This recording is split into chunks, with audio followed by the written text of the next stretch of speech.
is the fact that when you look at these basic needs, food, shelter, health, clothing, and education, they actually compete for income for households.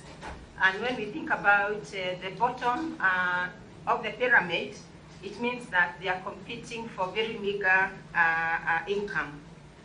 And without an increase in a commensurate increase in the income levels, then it means that the households are left with a very big headache on how they can allocate the resources to meet all the needs. We appreciate that the government has continuously continued to support matters to do with access to basic needs, but there are still some issues that we still feel still facing us, otherwise we would not be where we are today. So I'm going to look at two issues, and Dr. Elder will look at the other three.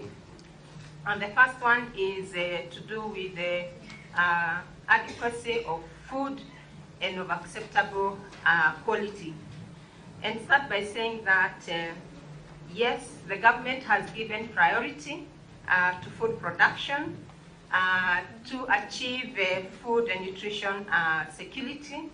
And a lot of efforts have been put on the supply side, whether we are talking about fertilizer subsidies to reduce the cost of production, investing in irrigation to ensure that we are not relying on rain-fed production, agricultural extension services so that we can have high-quality yields, matters to do with the minimum wage, because without that you can not talk about the demand side of issues. Access to credit, because credit is where we smoothen our consumption today and tomorrow. Expansion of social protection, and social protection comes in very handy because we realize that there are many of us who are below poverty line, and we need to be protected to sustain our livelihood.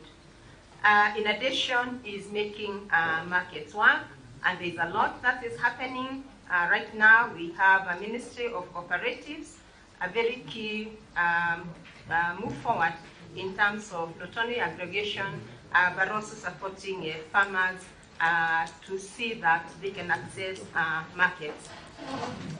So what do we see as gaps in food supply?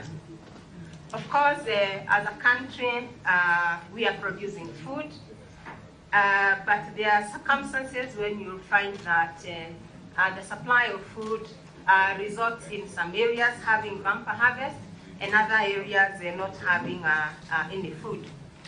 In addition, you'll also find that when we have good rains, we have bumper harvests, but during drought situation, we find ourselves again struggling with food supply.